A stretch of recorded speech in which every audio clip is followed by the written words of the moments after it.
I am Rachel Carpitella. I'm the Director of Commercial Clean Heating and Cooling with Sustainable Westchester, and we are so pleased to host today's webinar, Getting Development Projects Back Online and Making Them Better. We are glad that you are able to make it here today. Our star lineup of presenters today includes experts in their fields, Scott Smith, Jeff Rosenzweig, and Marilyn Dare, who will each share with you a presentation chock full of resources and opportunities. Oh, let me go on to the next slide so that I can show you everyone's names. There we go.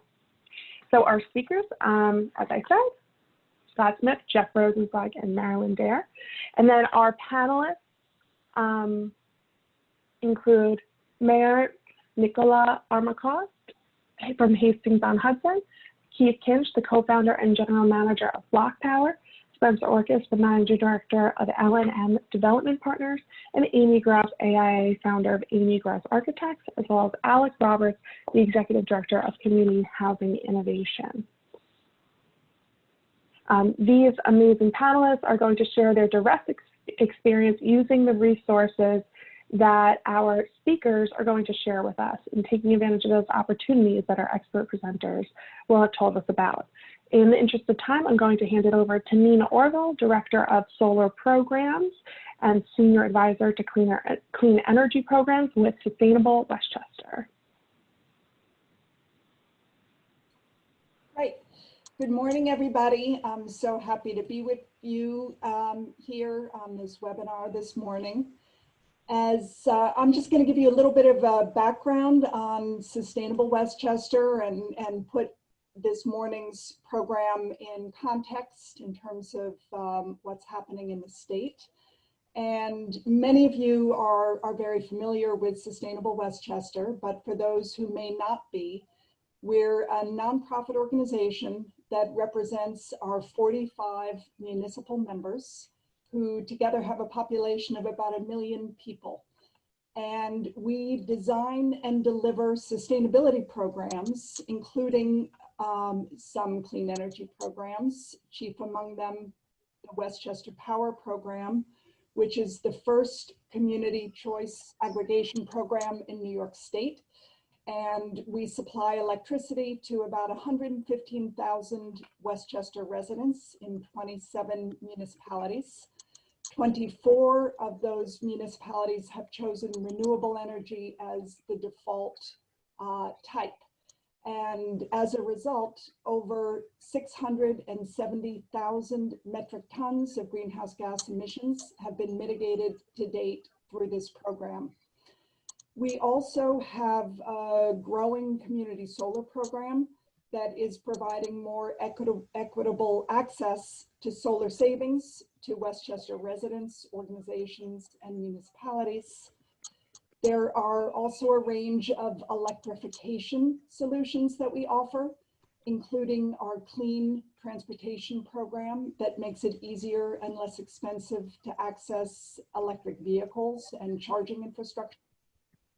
In addition, of course, our clean heating and cooling programs, bringing solutions to the commercial market, like this morning's webinar, as well as to homeowners through our residential clean heating and cooling program. Finally, we have zero waste programs to help Westchester residents keep valuable materials out of the waste stream. So Sustainable Westchester's programs are aligned with New York State's energy goals. And as you know, we have nation-leading climate requirements here in New York State. And these include moving our electricity supply from the current 27% renewable to 70% renewable by 2030 and 100% renewable by 2040. Those dates, as we know, are really just around the corner. In addition, there's the requirement to reduce greenhouse gas emissions to 40% below 1990 levels by 2030, and to reduce net emissions to zero by 2040. So of course, we can't achieve these critical, ambitious requirements without doing two things. One is electrifying everything, including our transportation and our heating systems, and moving to a renewable energy supply. So we all have our own critical role to play in the transformation that has to occur. Real estate developers in choosing efficient and clean systems, manufacturers and contractors in providing and installing and maintaining these systems, municipalities in embracing codes that incentivize or require this. And I am really pleased that we're going to hear from the wonderful mayor of the village of Hastings-on-Hudson this morning about their efforts in this regard. So with that, I'm going to turn it back to Rachel, who will introduce our speakers, who are some of the key people marshaling and deploying the resources necessary to support this critical transition in our region. Thank you. So back to you, Rachel.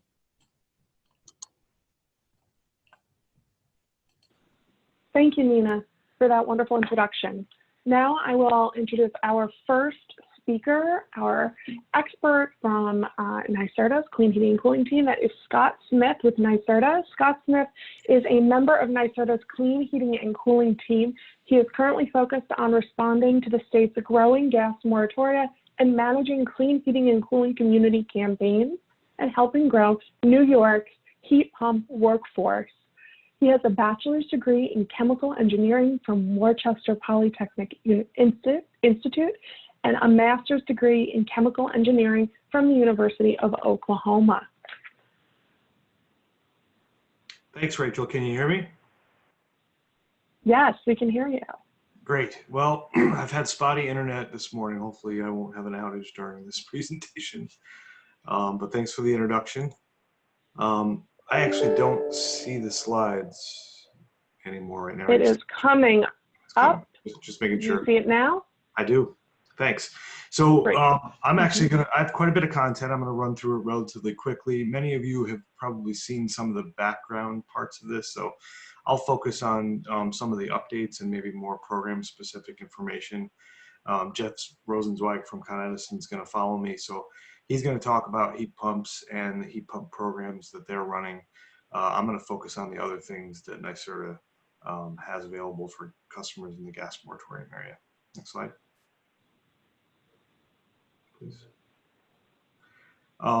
So this is all still technically part of something we call the Clean Energy Action Plan. We released it, I guess, last February or March. And you can see the objectives here.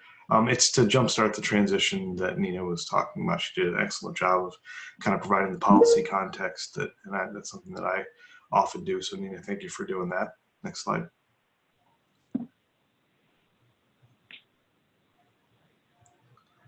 So the overarching categories I'm going to touch on briefly: new construction and our energy efficiency programs for existing buildings. One point that's important to make is that, you know, NYPA is providing additional services for their customers in Westchester, which essentially are all public, vast majority of public buildings and schools. Next slide. I think by now we all sort of know what the moratorium area is, but this slide always has to stay in this deck. So that's the area we're focused on in Westchester. Next slide. So I want to quickly talk about some of the programs we have for new construction. Make sure developers are aware that there's, depending on the type of building they're building, that there's some resources available. We have some competitive solicitations that are sometimes available for new construction. There aren't any that are open right now, so I'm not going to touch on those, but it's something to keep an eye out for. The names of the programs: Net Zero for Economic Development and Buildings of Excellence. So keep an eye out for when those are announced. But this is our first come, first served commercial new construction program. We, as part of the work that we're doing here, we actually increased funding for all electric projects or projects in gas constrained areas, which would apply to a lot of the interest in people that are on this phone, you can get, or on this Zoom, excuse me, you can get technical support to figure out what options are right for you, and then depending on what you decide to do, somewhere around $500,000 per building to actually implement. So that's commercial. Next slide. We have a similar program for multifamily new construction. As you can see here, it's about $30 million available. As long as you meet the performance criteria outlined in the solicitation, you get a certain dollar, depending on your performance, you get a certain dollar per apartment. And it's up to $500,000 for market rate buildings and $600,000 for low moderate income buildings or affordable housing. And so these two programs I just mentioned are for doing the building performance improvements. Then you can go to the Con Edison New York State Clean Heat Program to get funding for the heat pumps. So these two things provide the building performance, and some of that performance can include the heat pumps, but then you can also go to Con Edison to get the heat pump funding. Next slide. So I wanted to talk about existing facilities and customers and touch on a few things in this area. Next slide. So these are the three things that we generally have available for existing buildings and are emphasizing in Westchester. And I'm going to walk through and kind of give updates on each of these three things. I'm actually going to go in slightly different order than are on this slide. Next slide. If you haven't heard, we finally have the free screening available. Been talking about this since we launched this last March, and it took us a while to get it out on the street, but it's been out for a few months now. Not a whole lot of people have taken advantage of it. So if you know someone who owns, manages, or has an interest in a large building, and they want to look into their options for electrification, please make sure that they know that this is available. We're going to circulate the slides. There'll be a link to checking eligibility that's on here. Basically, it's for buildings above 10,000 square feet to pay the SBC. Next slide. And again, when you get the slide deck for either you or to share with someone else, there's a link here on submitting a request. Essentially, you submit a web request. Our contractor will contact you, ask for some additional information, including utility bills, maybe some other follow-up questions. There's no site visit involved in the screening. It's simply a desk screening. So sort of super safe during these challenging times. And you get like an 8 to 10 page report that kind of outlines for the different electrification options, what the costs are, what the savings would be, and what the greenhouse gas emission impacts would be. Next slide. So certainly encourage everybody who's interested to start there. Once you know that you're more interested in looking at either energy efficiency or heat pumps in your building, if for large buildings, FlexTech is the option, is the next step, and it's a comprehensive feasibility study program. Also provides implementation assistance. There are some specific consultants that we have specifically focused on the Westchester gas moratorium area. You can also choose your own contractor. So if you have a contractor that you work with, you can get cost sharing through FlexTech. Next slide. So it's for commercial, multifamily, and industrial facilities. One important thing is you have to contribute to this SBC on your electric utility bill, which is pretty much true for all of our programs, but worth reiterating. Next slide. So this is the cool update. So we've changed this program. So it's typically a 50-50 cost share on the engineering study, and it still is. But for projects that apply before the end of the year, you'll be able to get the other 50% back if you install something recommended in the study within 2 years. So say you get somebody in, you're going to do a feasibility study for a ground source heat pump system that you pretty much know you want, but you want to just fine tune the economics, figure out which type of ground source heat pump system you want. You do this study, you get the sort of schematic design done, you go and install the ground source heat pump system. You pay 50% up front. We pay 50% up front, but then if you install the ground source heat pump system within 2 years, you get your 50% back. Next slide. So that's sort of looking at the continuum of things here. So that's sort of initial screening, then a feasibility study for electrification or for other efficiency. And then we've got this program for managing your energy in real time. And this is sort of an exciting thing that's been available for a while. It's an area of the market that's developing really quickly. It's basically about instrumenting your building systems and managing them on a sort of a real-time or daily basis. Next slide. So essentially, as I said, you sort of connect up your building. It's install quite a bit of metering. You leverage your existing building automation system, and then a real-time energy management contractor or expert would then provide you software support and solutions to basically look for the optimization opportunities. Next slide.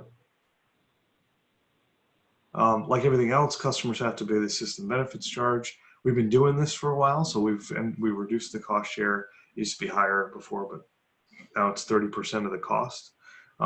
It's 30% of the installation of the equipment, and then we also pay. There's an ongoing contract fee for this real-time energy management provider, and we pay for a portion of that for the first 5 years.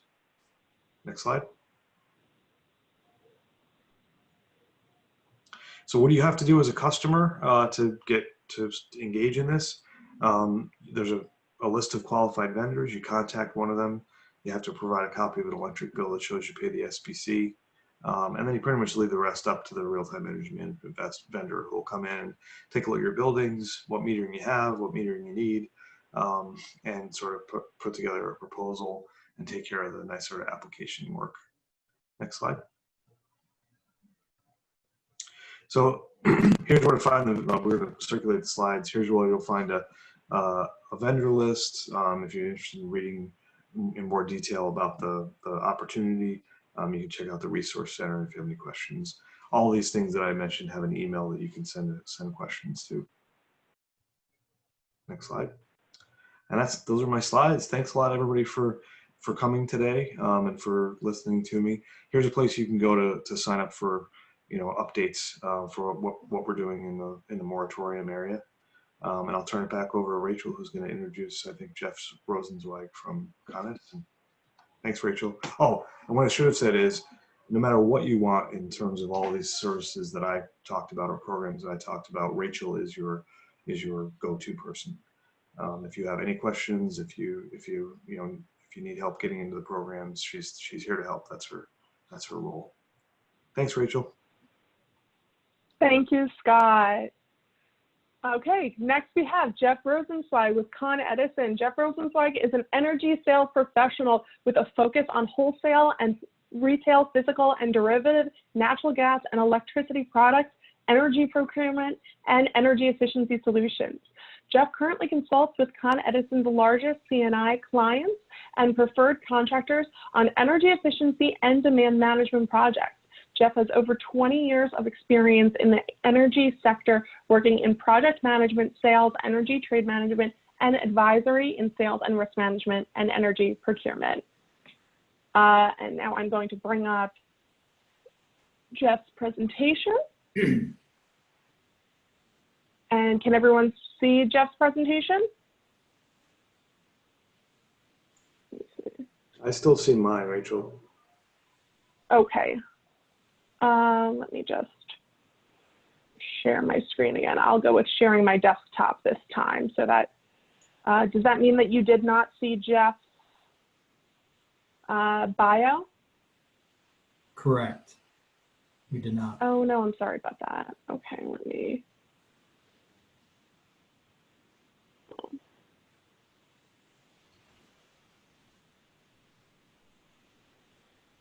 Okay, now everyone has a look at Jeff's bio? Yes. Great, thank you. So I just read his bio, so I'm going to now show you his presentation.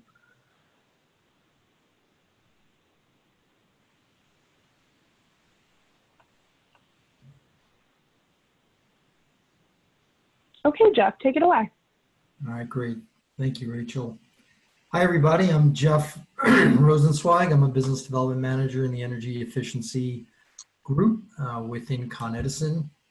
And what I would like to do here is talk to you about Con Edison's Commercial and Industrial Energy Efficiency Program, and more specifically, the new Clean Heat and Cooling Program, and give a broad overview of what the program is, what is eligible, and most importantly, what the financial incentives are that are provided by Con Edison for the projects that you undertake.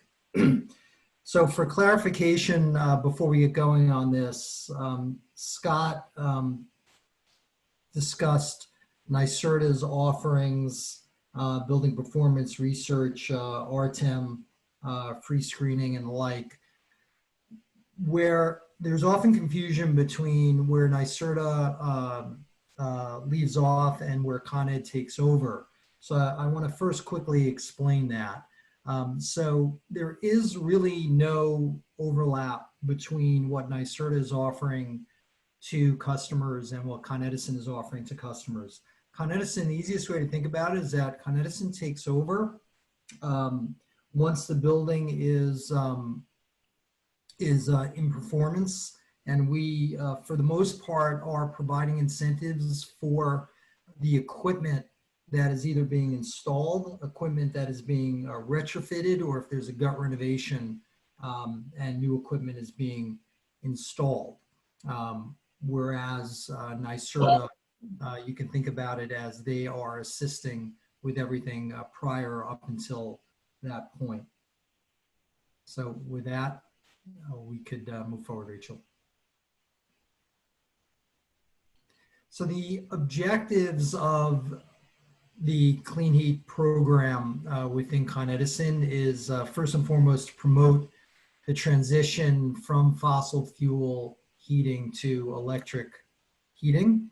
Of course, it's to reduce overall energy consumption and to provide financial incentives for that reduction in energy consumption.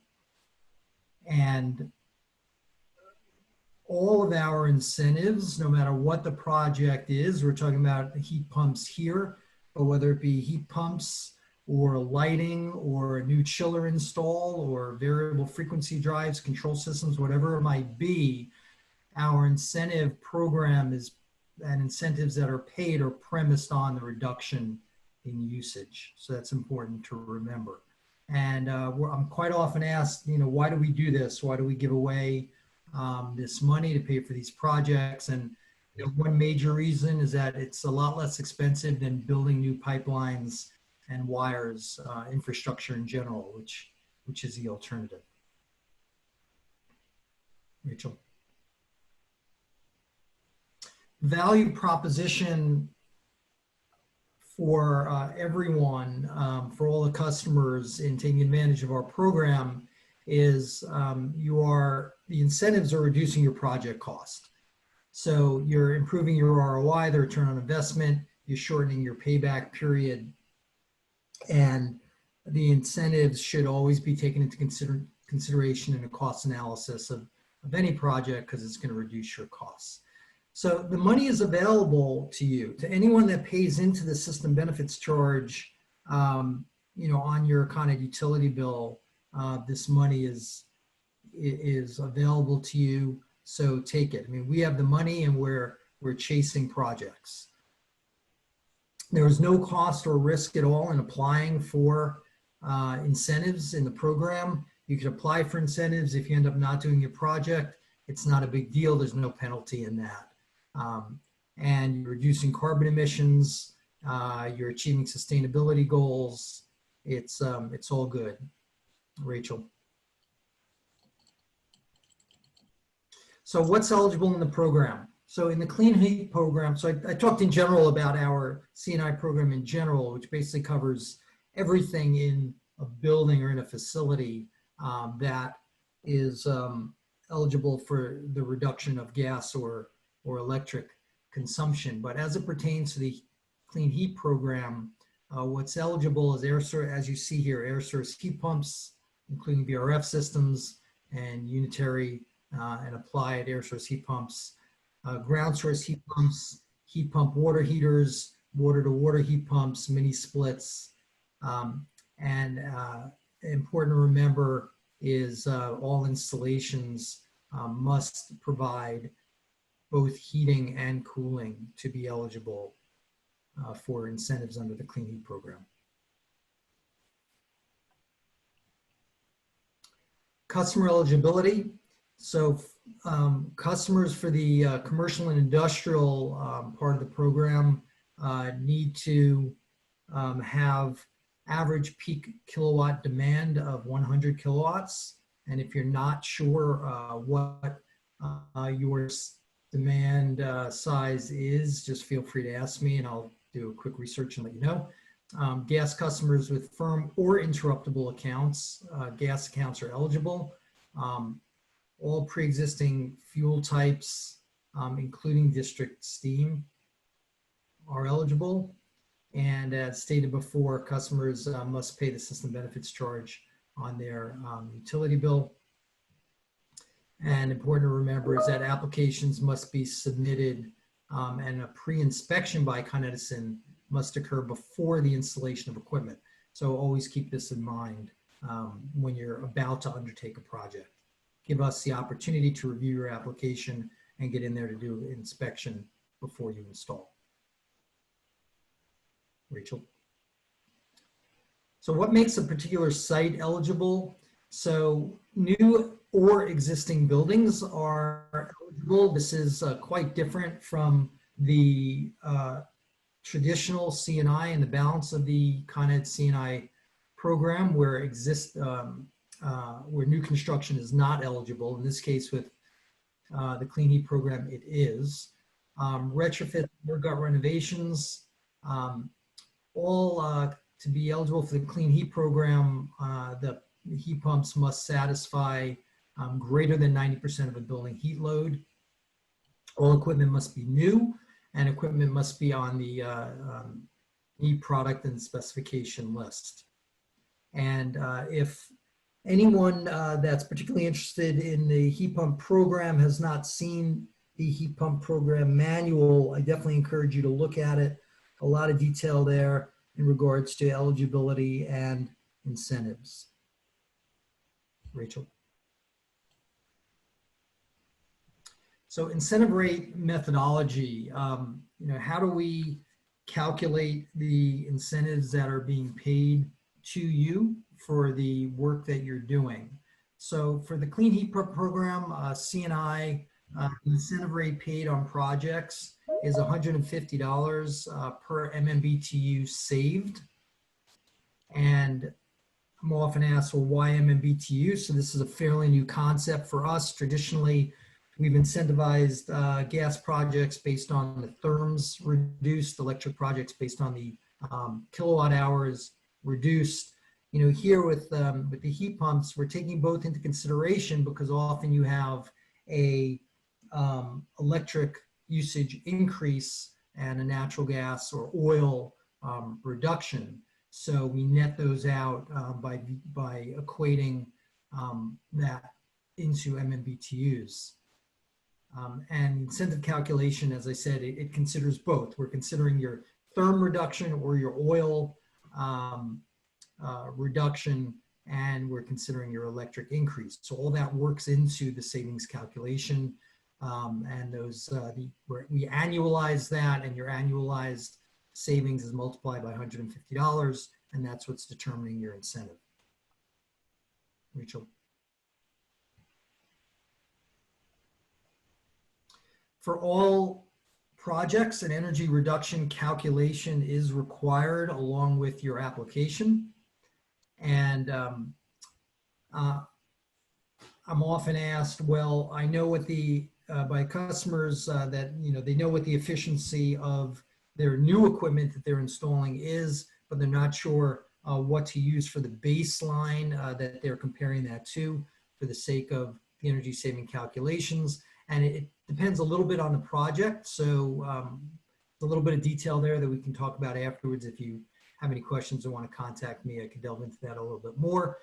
And as I said, incentives are based on the projected annualized savings. So we take 1 year's worth of projected savings and multiply that by the incentive rate.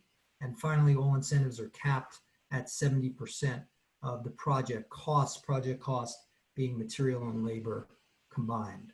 So as an example, if your project cost is $1 million and your incentives are going to be no greater than 700,000. So through your savings calculations, let's say your savings came out to be $1.5 million in savings. We're not going to pay 1.5. In the example of your project cost being $1 million, it's still going to get capped at 700,000.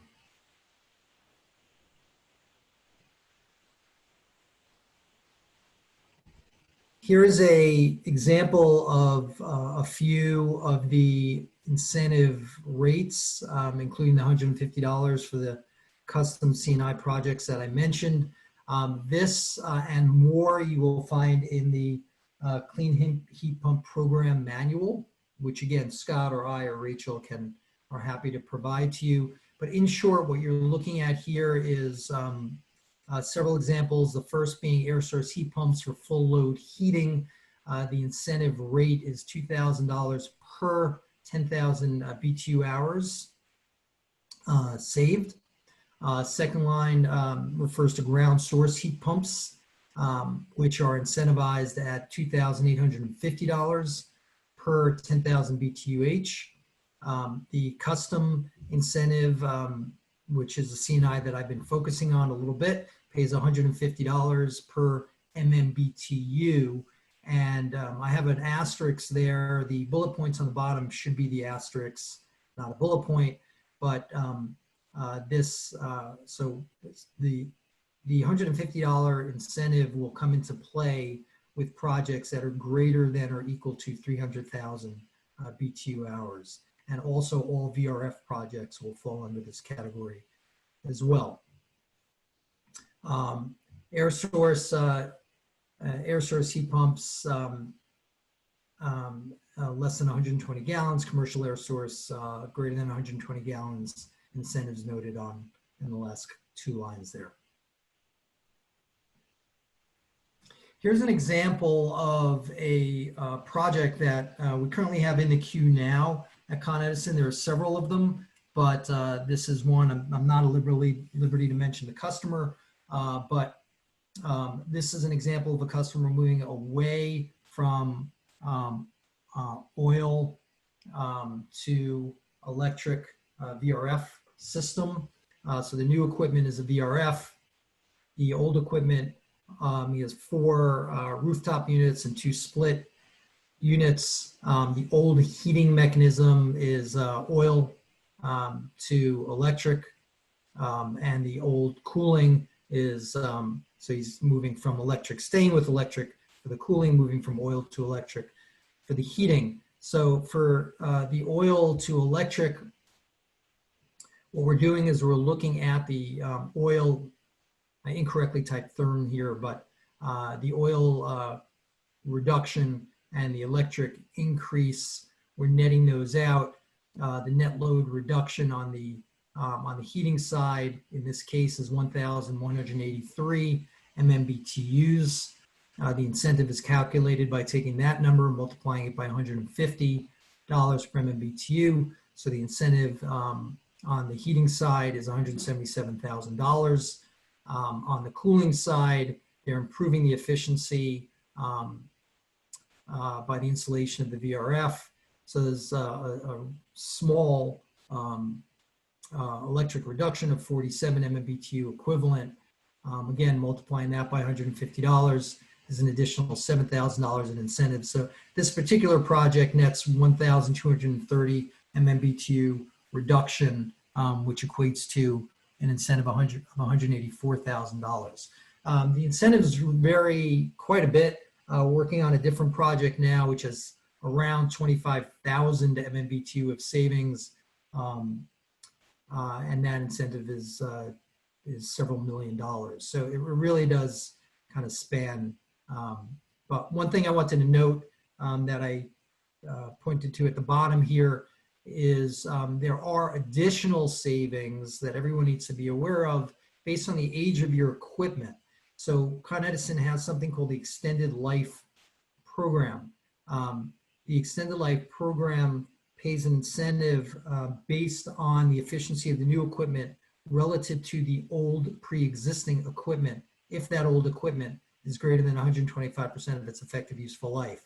So what that's doing for you is it is increasing the delta between the energy efficiency of old versus new. So by increasing that delta, you're increasing the savings and the incentives are going to be higher. So the takeaway here is you always want to note the age of your pre-existing equipment, if there is pre-existing equipment, and if so, it might qualify for the extended life incentives. Rachel. So how to apply? So the customers directly or via their contractor can apply, and they can apply by contacting me directly with the application and the accompanying materials, or through cleanheat@coned.com. I always like to say copy me on it just to assure that everything goes through, and I can also help make sure that you have everything that needs to be that needs to accompany the application. So every application needs to include the scope of work with cost estimate, your energy savings analysis, which we just discussed, equipment cut sheets, and W-9 of the incentive recipient. Rachel. So here is the program process. So we receive the application from you. It first goes to our engineering group for a technical review. They help confirm the energy savings calculations and the incentive. With that, a preliminary offer letter is sent to the customer, to the applicant. That preliminary offer letter is a one-pager. It defines what the incentive and confirms what the incentive is. The customer signs that and returns that to Con Edison, and that triggers a pre-inspection. So an inspector reaches out to the customer to arrange a date for the pre-inspection. Currently, they're all virtual. After the pre-inspection, we issue a notice to proceed with your work. At that time, you have the go-ahead. That whole process, and this is important to know, historically 2 to 3 weeks, so it's not a very lengthy process.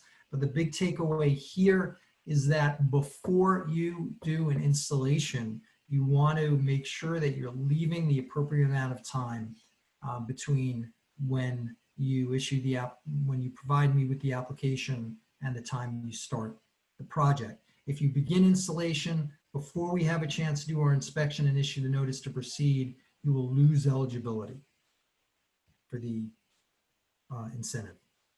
Rachel. And that is all. Thank you. Here's my contact information. If you need or want to reach out to me, please feel free to do so. My mobile number is best.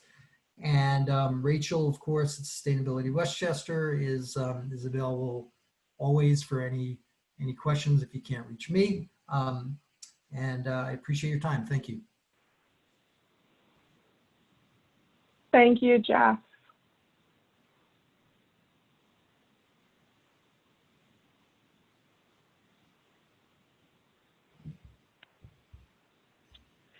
We can talk about technology, feasibility, siting, eligibility, and incentives, but no conversation about this area of clean energy is complete without understanding the role that municipalities, and more specifically, that building codes play.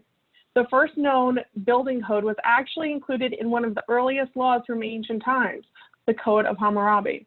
It wasn't all that long ago that dangerous wooden chimneys were legal in major cities. And yet it wasn't until the 1970s that we even had an energy code. So you see, code is a critical part of the conversation on sustainability. To that point, we're so pleased to have Marilyn Dare with us today.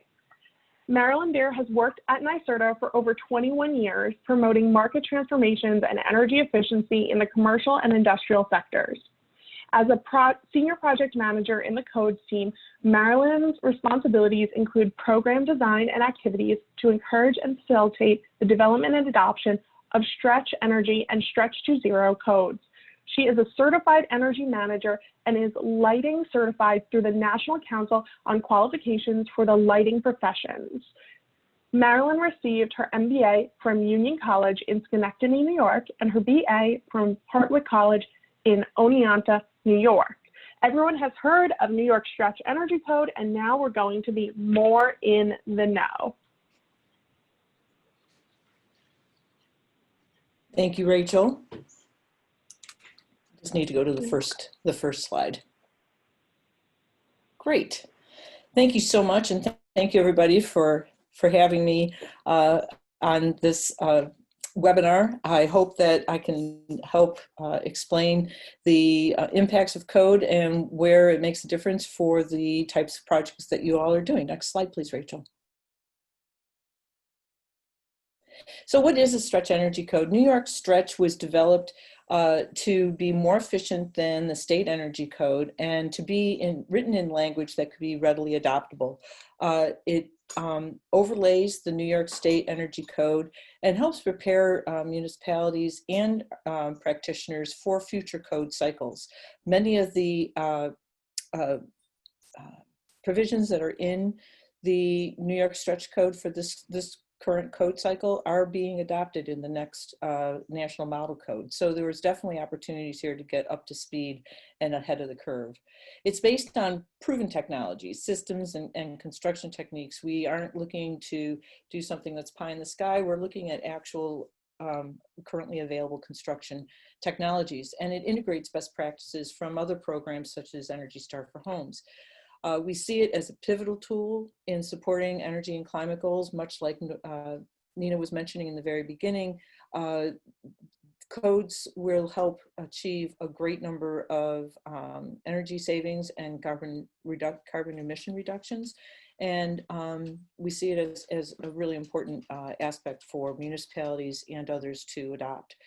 The New York Stretch Energy Code is approximately 11% more efficient than the state code on an overall state average, and it has less than a 10-year payback on average. Next slide, please.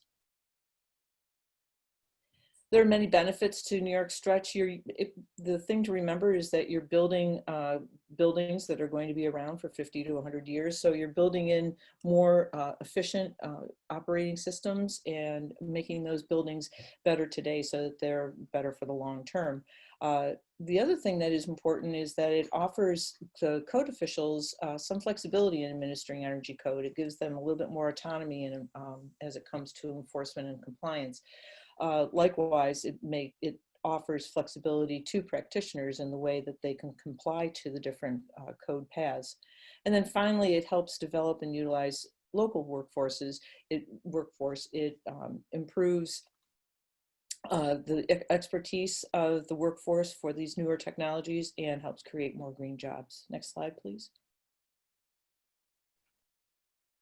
We've had a significant amount of interest in New York Stretch. It is the basis for the New York City New York City Stretch Code, Energy Code that they put into play on May 12th. Pleased to say that Hastings-on-Hudson is the first community in Westchester County to have adopted it. And you'll be hearing from the mayor of Hastings-on-Hudson in a little bit on the panel. And also Beacon, the city of Beacon has adopted New York Stretch. Ithaca uses New York Stretch as part of their carbon neutral community goals by 2030 and have that as part of their green building code. And we have many other communities that have expressed interest. Many of you may have been in the audience when I spoke back in March for a Sustainable Westchester event at Pace University. Bedford, New Salem, Tarrytown, many other communities within Westchester County as well as other parts of the state and on Long Island are investigating adopting New York Stretch. And the SUNY Construction Fund for its construction activities is using New York Stretch as the baseline for all of their SUNY projects. Next slide, please. So the basic requirements that are in New York Stretch, it's really not anything too different from what's in the energy code. It's just that we are requiring improved performance. We have improved window and insulation requirements, air leakage testing, reduced lighting power for both interior and exterior lighting. We've added the requirement to have new construction be ready for renewable power and for electric vehicles. This is something that's being adopted for the next New York Stretch, for the next model code. So that's something that we're pretty excited about. It also introduces commercial kitchen equipment efficiencies, which hasn't been in the model codes to date, and it introduces a passive house compliance paths. So we've got a lot of opportunities here. You'll notice that one of the things that are missing is any improvements to mechanical systems, which I'll get to in the next slide or two. Next slide, Rachel. So in the residential provisions of New York Stretch are actually about 20% more efficient than the New York State Energy Code, which is really just about ready for net zero. It is, again, as I mentioned, readily adoptable. It includes provisions for the PV and EV ready requirements. Once PV and other systems are added to the home design, you will see, I'm sure, some net zero opportunities there. The other thing to remember is that the federal tax credit for new construction has been extended to the end of the year, and residential buildings built to New York Stretch are eligible for that tax credit, and that's approximately $2,000 per home that a builder or developer can receive. Next slide, please. On the commercial provisions, they're approximately 7% more efficient than the state code. Obviously, it depends on the building types and the climate zone where those buildings are being built. On the HVAC side, one of the limitations that we have is that we are required to follow the minimum efficiencies for heating and cooling that are based on the federal standards. Our opportunities for requiring more efficient equipment are limited because of that, and the language has to be written in precise manner so that the requirements can't be preempted by the federal standards. So for this round of stretch, we learned a lot, and we were unable to go any further than the minimum efficiencies, but we are looking at expanding that on the next round of stretch code. For service water heating equipment, same type of a requirement there. There are federal standards that we have to adhere to. One thing to note is that when the equipment serves the entire building and the rating is greater than 1 million BTU hours, the thermal efficiency has to be greater than 90%. But the exception there is when 25% or more of the annual service water heating requirement is provided by on-site renewable energy or site recovered energy. That requirement is no longer part of the compliance path. Next slide. Other provisions in New York Stretch where clean heating and cooling and other aspects can come into play. There are additional efficiency packages that are required to comply with the code. And one of, or two of the 7 options are to provide more efficient HVAC equipment that exceed the minimum efficiencies by 10%, or to provide service hot water heating equipment that's more efficient. So these are areas where clean heating and cooling and other renewable systems might be able to come into play. Next slide. So as I mentioned, we do have limitations in developing New York Stretch, and we, as I mentioned too, we did learn a lot about this.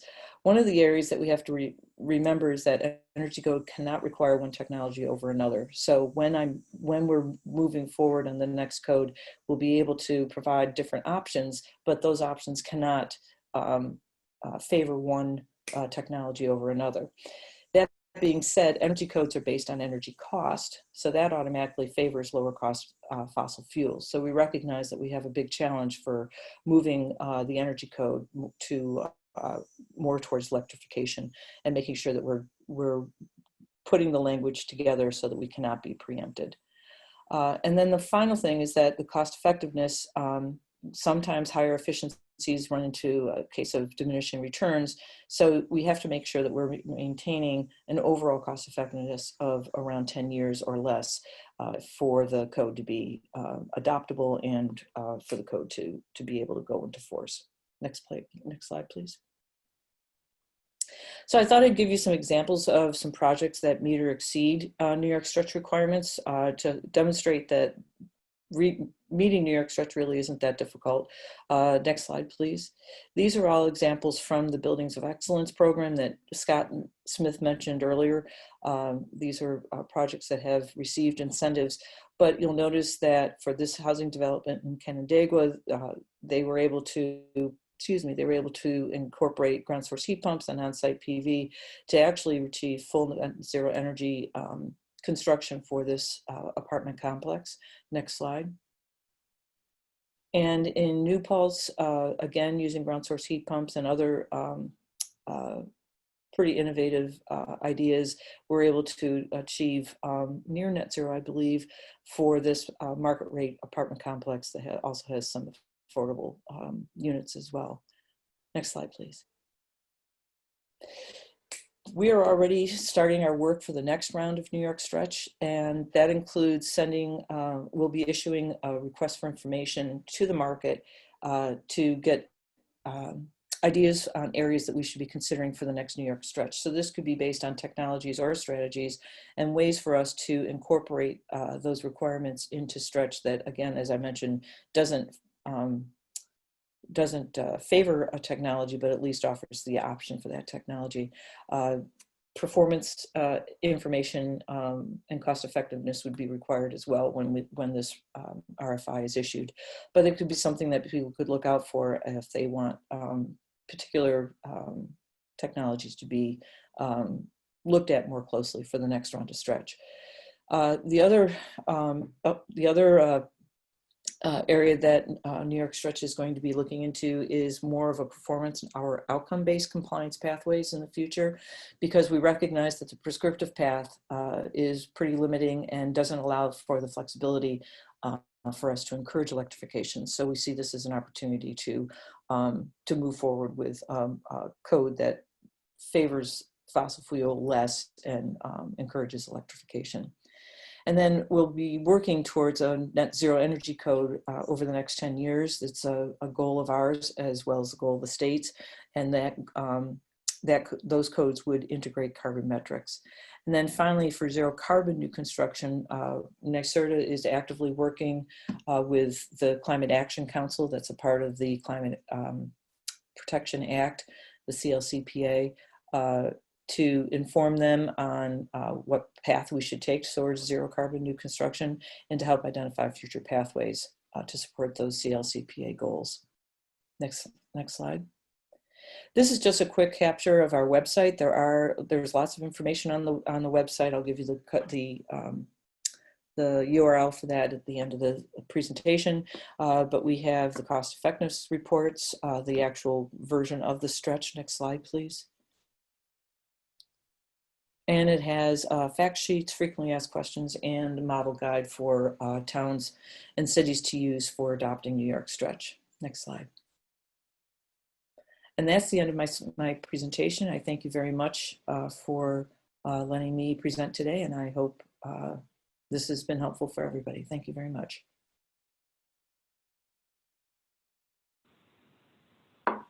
Thank you so much, Marilyn.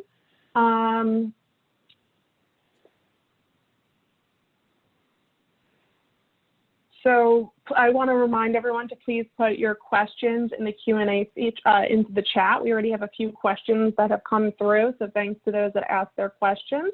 We look forward to answering them and following the panel discussion. I know that you're all thinking about the ways that the resources and opportunities laid out by Scott, Jeff, and Marilyn could benefit your building, your tenants, your business, or your community. Well, to help paint an even clearer picture of the clean energy opportunity you have in front of you, we have assembled a panel of the most amazing people who will have already used these programs and technologies and are about to tell you about their experience. So welcome our panelists. As a reminder, here are their names and associations, and I'm going to jump right in. So for our panelists, please start your videos, and I'm going to stop sharing my screen, and we can all go into our gallery view where we can see our panelists.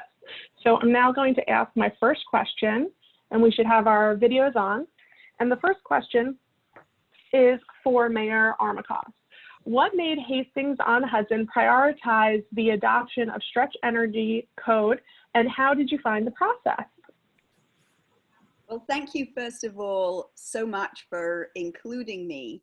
And just as a little bit of background, I wanted to let you know that we're part of two important programs run by New York State, the Clean Energy Communities and Climate Smart Communities programs. And our liaison is Carla Castillo, who's the Deputy Executive Director and Clean Energy Communities Coordinator for the Hudson Valley Regional Council. So Carla's been an incredible asset to us in navigating the CEC and CSC requirements, and knows how passionate we are as a community about sustainability issues. One day in passing, in a conversation about something totally different, Carla asked me if I was interested in the New York Stretch Code, and I told her I needed to know more. So she hooked me up with Marilyn Dare, who we just heard from, who provided us with lots of useful information and persuaded me that it made sense. And I then invited Marilyn to speak to our Green Building Code Committee and our building inspector, who I thought might be the most resistant, as he was the one who needed to enforce the code. But they were all really enthusiastic, and Marilyn then came to speak to the Board of Trustees. So really, to get to your question, Rachel, we prioritized passing the code for several reasons. First, it was super, super easy. The stretch code does not require any extra effort or research. The municipality simply adopts the template legislation. So it's really a policy decision for the board. And we decided that due to the various benefits it offered, it was a no-brainer for our community. As Marilyn explained, the Stretch Energy Code is based on proven technologies, systems, construction techniques, and integrates programs, best practices from programs like Energy Star for homes. So it saves energy and money, it results in less energy use, and it reduces operating costs. It also increases property values as more home business owners and even tenants look for green and energy efficient buildings, and it lessens the load on code officials. On a practical level, the code will prepare us for future code cycle updates. And perhaps most importantly, the code will support the village in achieving our energy and greenhouse gas reduction goals, and will be a pivotal tool in supporting our energy and climate goals. So despite COVID, we adopted the New York Stretch Energy Code on June 18th of this year. And as Marilyn said, we're the first municipality in Westchester to do so. The whole process from my conversation with Carla, which was on April 29th, to adopting the code on June 18th, took just less than 2 months, which I think was the speediest legislative process we have ever been through, thanks to the excellent preparation work done by Marilyn and her team, and also to our amazing attorney, Linda Whitehead, and they work seamlessly together. So that's kind of the story from inception, from the idea to the actual passing of it. We're delighted to be part of the New York Stretch family. Thank you so much, Mayor Armacost. For Ms. Amy Gross, tell us about the building that Gross Architects designed in Yonkers, a building that would likely meet the bar set by New York Stretch, but in a city that hasn't yet passed that code. When a developer like WestHab comes to you with this request, how do you feel about the task at hand? Is it possible to design to green standards and stay in budget?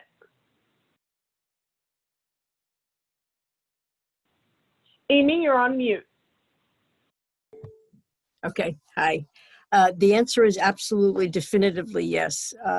We were very fortunate that we're working with West Tab on this project, which is called Hudson Hill. And I will say has applied for the Buildings of Excellence program from NYSERDA. So we're very much looking forward to those, how that will come through. I think the key is in working with Richard Nightingale and Andrew Jamansky and Amelia Veras was to, from the very, very beginning, I mean, literally before we put pen to paper, was to think through both the economy of the building, because this is not, affordable housing is not just affordable for the tenants, but affordable in its construction, is to think about both simple and sophisticated techniques that we could do to make the building quite sustainable, which it is. And we, in reviewing the new stretch requirements, we will definitely meet those stretch requirements, and we may indeed, if we get the NYSERDA funding, be able to exceed those requirements. And one of the things that's most interesting to us is that if you start at the beginning, you really start thinking about the site. And the issue with sites is that if you approach a respect for the environment and say, this site is speaking to me and helping me figure out a way to disturb it as little as possible, you start to make a building envelope in its shape and configuration, both in section and in elevation, that is respectful of what's been given to you in a sense. So in this case, the building's on a very, very steep slope, and there was a fair amount of rock. So what we did is to design the building to basically fit into that slope and to avoid the rock so that we wouldn't have to do excavation. So right off the bat, we saved considerable amount of money relative to the more older approach of coming in and disrupting the environment.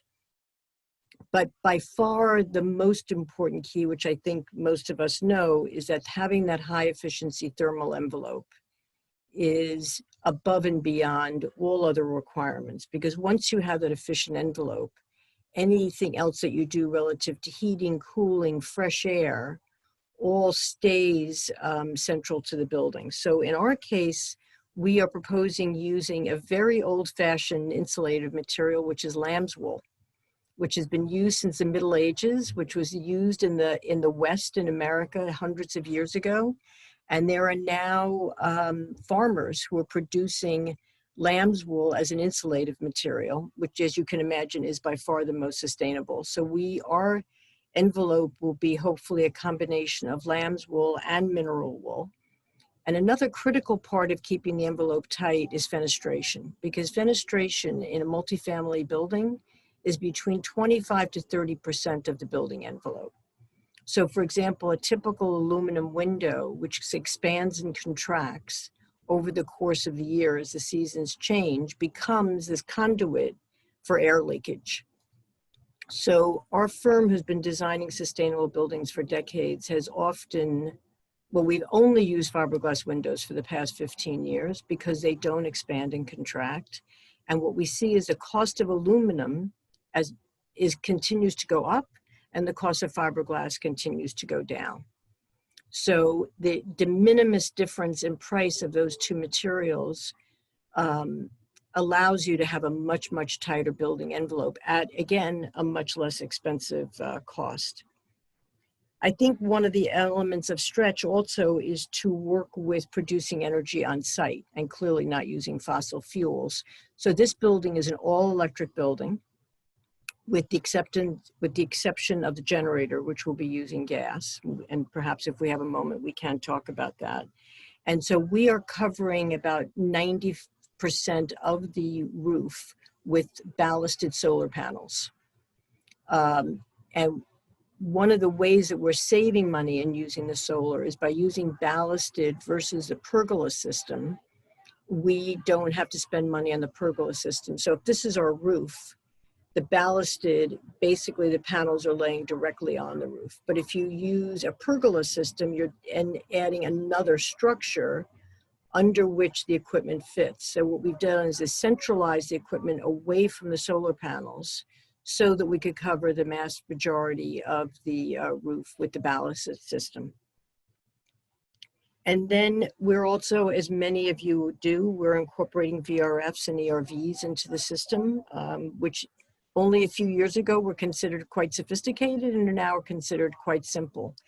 I do just want to mention, relative to COVID issues and just infection in general, I think the ERV is a critical component to incorporate into the building. There are some people who choose to use the VRFs only in the apartments and to use the ERV system just in the common areas. But it is important to use the ERV, is that is bringing fresh air back into the building. And as we know, having fresh air is a critical piece in this. And I think this is one of the interesting parts of Passive House, for example. I think the notion of making a building completely airtight, I don't think that is a viable notion anymore. But the good news is that you can still allow windows to open and still have a very high level of efficiency. And then I think our next element, which is fairly sophisticated, it looks like we will be one of the first very large, over 100 unit multifamily buildings to be using a heat pump system to provide both heating and cooling. And we're really, really excited about working with NYSERDA on being able to do that. So our hope here is that we're showing that we're being both innovative, but also being very old fashioned, because I think that is the key to being affordable in terms of both the construction and the operation of the building.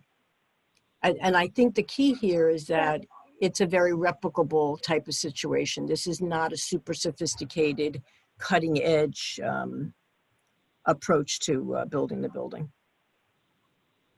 That is great. Thank you so much, Amy. Sure, thank you. For Spencer, yes. For Spencer, you've built buildings in an area ravaged by Superstorm Sandy. You've done that with geothermal. And what was that like? And how does resilience to climate change come into your decision making as a developer? Sure. So we've done a lot of construction in the Rockaways over the past 5+ years. Our first project out there was a rehab of an old 1,000-unit low-income housing project that was in complete disarray. We were actually supposed to close the day that Sandy hit on buying that project, and we didn't close that day, but we did in fact close several weeks later, purchased the property, and made a great deal of improvements on that project, including adding a significant amount of exterior insulation to the project. And then just down Edgemere Avenue, we have a project that it's a multi-phase project. It's about 88 acres that will all in total have probably somewhere around 1,800 units. And we've finished the first 2 phases of that.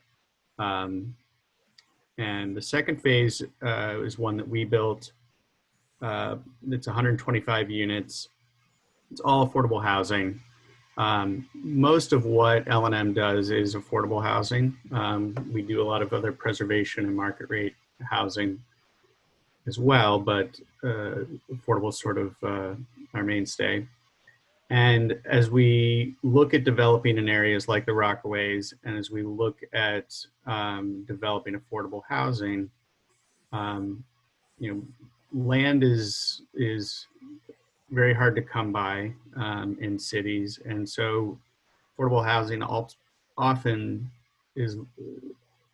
has to look to some of these sort of perimeter manufacturing locations or underutilized areas along the perimeter of cities to be able to find land. But we want to do it responsibly. And so to do it responsibly, we're looking at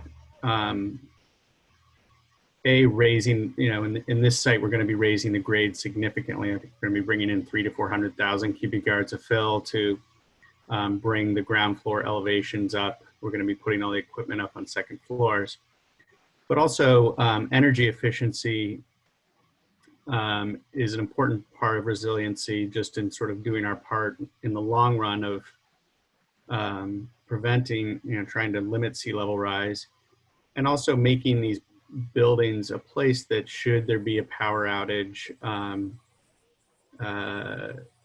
that they're able to be safe, habitable places as long as possible.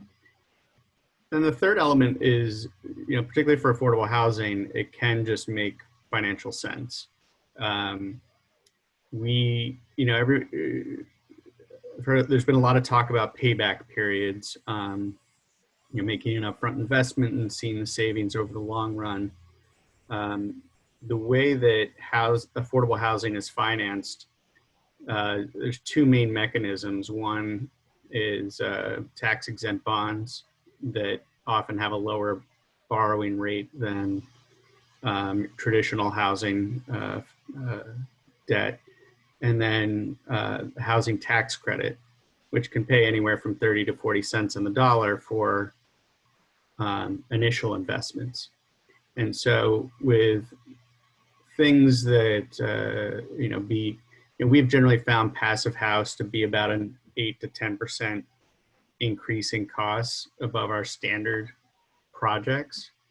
But if we can get 30 to 40 cents back on the dollar on that and reduce our operating expenses, and be able to get a larger perm loan because of the projected savings, we can get a good payback period, and also have savings, not for us, but also for our tenants. So, traditionally in the city, landlords pay for heating, tenants pay for cooling.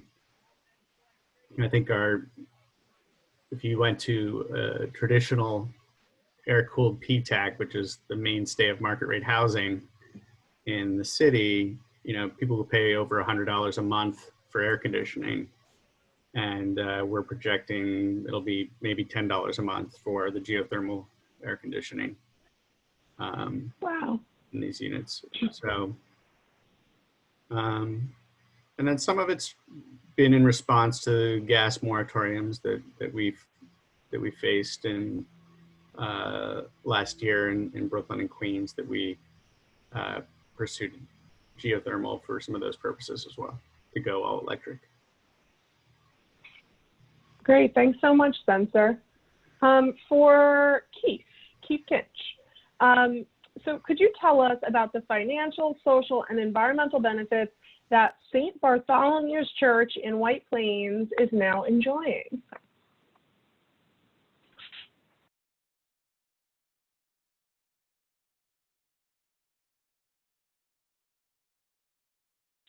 Hello? Everyone can hear me?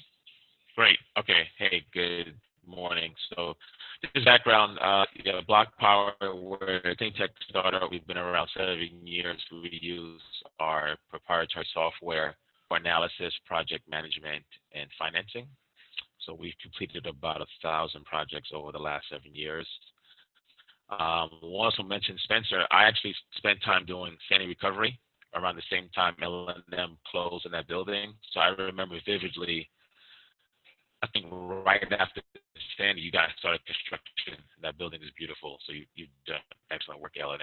So Danelle and I always tease Ron, always talk to Ron Molis about that. So great work by L&M. So to St. Bartholomew. So St. Bartholomew, it's a building built in 1928. You're welcome, sorry. The building was built in 1928. It has 5 classrooms.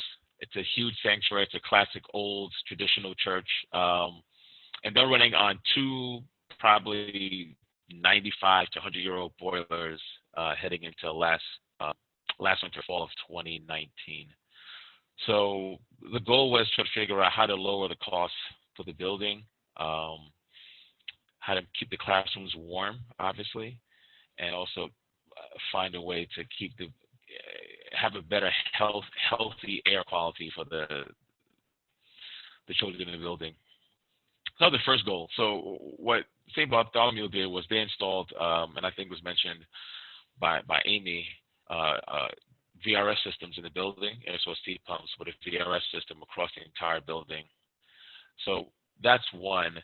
And of course, like many folks, even pre-COVID-19 and pre kind of where we are economically, the idea of upfront costs for a system that was running close to $400,000, which is not feasible for a church, even with its revenue structure. So what Block Power created was a no money down lease option for the church, where they were able to install a brand new heating system at no money down and having lease payments.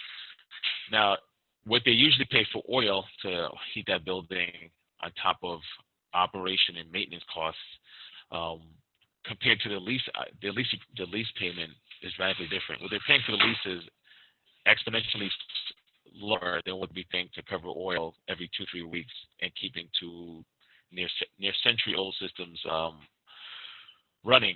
That's one. And then two, the sanctuary even now it's a healthier building. To say it's energy efficient is great. To say it lowers the cost of managing the building is great. But to Amy's point again, you know, as we're sitting here thinking about COVID-19 and health of children in schools coming back, you know, it's a big thing to know that that building is going to be a lot cleaner, running on electricity, and not worrying about fossil fuels that could exacerbate, you know, or other airborne diseases. So the system was up and running as of, I think as of February, March of this year, like fully 100% heating and cooling. We had the pleasure of having members of NYSERDA and folks from the Con Edison team come out and do a walkthrough. We had a virtual tour about 3 months ago with other partners to show the building. And it's a model that can be used for kind of small commercial buildings across the state that are roughly 50,000 square units, or a little between 50,000 and 75,000 square units across the state. Nice. To Scott's point earlier, there are tons of incentives across the board to make this happen. And to Jeff's point, on the Con Ed side, you know, now that, you know, there's a synergy on incentives, I think more than ever, there's a time for buildings to look at this, and not just to save money, but to think about how you can make the building healthy. That's important.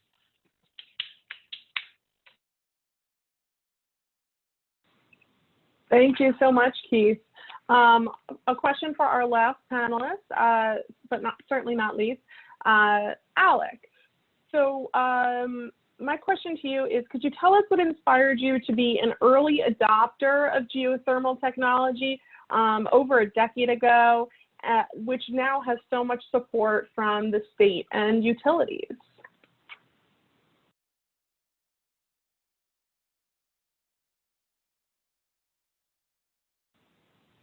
Alec, you're muted. About that. Okay. Can you hear me now? Should be able to hear me now. Sorry about that. Anyway, I wanted to say that I'm really honored to be part of this panel of real experts. I'm not an expert, but I am an early adopter, and it really goes back to 2001. And I was very incensed by Dick Cheney's energy policy, which was all about oil, et cetera. And I read a story in the New York Times about something called geothermal heat pumps, ground source heat pumps I knew nothing about, but I started to get very interested in it. I wrote a white paper for Governor Pataki that he read and his staff really liked, that discussed ground source heat pumps along with performance contracting. And they actually implemented much of this paper, and actually we had a news conference at the Westchester Country Club in 2000, and I think it was 2001, which was the largest installation at the time for ground source heat pumps. So that was my interest. I've retained it. I've done a whole bunch of different things to try to bring about market transformation, which was the buzzword at that time. We've really progressed tremendously in the last 20 years. In 2001, as the Twin Towers were still burning, I attended a course given by a legend, Andrew Padian, on energy efficiency, and I became certified in energy management practices by New York State Housing and Community Renewal. and kind of, I was hooked, you know, and I was hooked on ROI. That was really what I couldn't understand why companies were so resistant when, you know, the returns on investment were like over 100%. And I couldn't understand why a company would say, gee, I don't know, I really want to pay back in, you know, less than a year. And I just couldn't get that when, you know, people, you know, would think 10% was a good return, you know, and now if, you know, 2% is a good return. But at any rate, we've come a long way. I've always been interested in it from then. I started I run one of the largest nonprofit agencies providing housing for the homeless in 5 counties. So this has kind of been a kind of an avocation for me. But in 2012, I started I became a Willdan partner with Con Edison, and we put in CFLs in 100 Westchester businesses and tried to get this whole idea of it's all about ROI. And really, I loved working with Con Ed and NYSERDA, of course. And I think the main reason that I was asked to come on this was because we did one of the first ground source heat pump affordable housing projects in Westchester. Basically, it was a program under the New York Energy Smart Low Rise New Construction Pilot. So again, this was around 2007, 2008. And it was a 14-unit condominium project. As I said, we had about 8 holes, 450 feet deep. And about a year or 2 years after we built it, TRC came in to do an analysis. And what they did is they took the electricity usage for 4 of the 14 apartments. They extrapolated it for the rest of the building, and they estimated usage came out to about 70,000 kilowatt hours a year. They compared the data to the building model and something called the Residential Energy Consumption Survey tool, and to do the analysis. And what they found was the annual proposed electricity consumption, all told, was 127,000 kilowatt hours, and it was actually 57,000 kilowatt hours higher than the actual usage.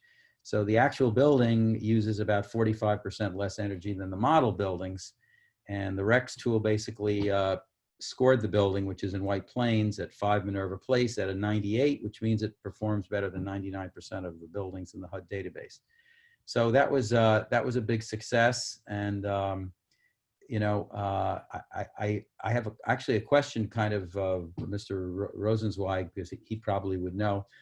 In the ensuing years, there's been a tremendous progress in air source heat pumps. And I'm wondering if it's now really more easier and because doing ground source heat pumps, you know, drilling, you know, 400 feet into the earth, and it's a lot of brain damage for that. And I'm wondering if ground source heat pumps are still, you know, as attractive as the air source heat pumps or better.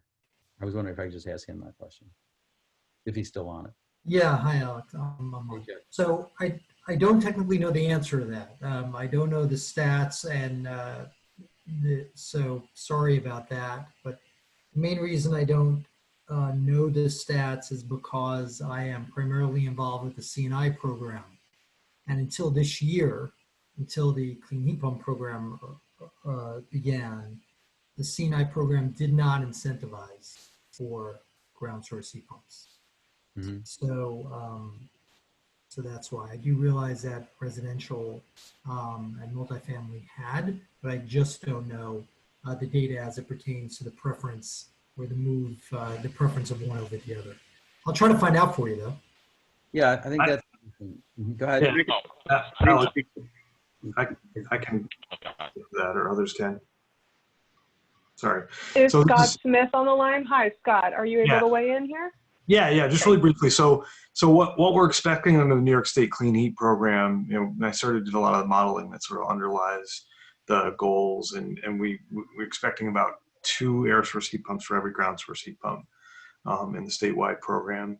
You know, it's sort of like what's the better fit for the building depends a lot on the building and the needs of the building. But I think both can be done in most buildings, and it's sort of just a matter of, you know, cost effectiveness and preference of the building owner. But you made a good point, Alec. I mean, there's been a lot of improvements in air source heat pump efficiency and performance in cold climates over the last 5 years, which is why they're a really attractive option for our climate now.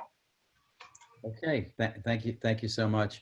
There was also a question I wanted to also pose to the group, which Gene DeResta posed, and he says, with recommendations for systems that rely on public electrical utilities, what provisions are being made to replace the power from Indian Point? And that's another pet project that I've done. I've written extensively about it, and that is something that's never talked about that is completely transformational, and that is the Champlain Hudson Power Express. This is a very simple project in the sense that it's a copper wire that basically is bringing excess hydropower from Canada into New York City. And it would bring 1 million megawatts of power, which is about half of Indian Point, and dwarfs all of the solar power that NYSERDA and anybody's ever done by 50%. It's an increase. Only it's even greater than that because— Excuse me, Alec. I regret having to cut you off, but we are down to the seconds here on our webinar.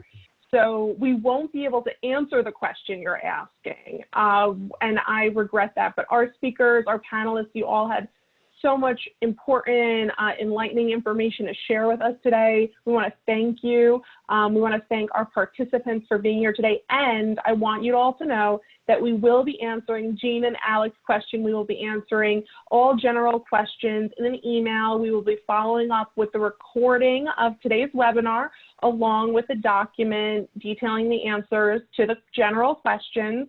As far as specific questions go, if you ask them more specific questions, we will be following up directly with you. And if you have any questions at all that you didn't get to ask today, please feel free to reach out to me, Rachel Carpitella. You have my contact information in today's invitation. It's rachel@sustainablewestchester.org.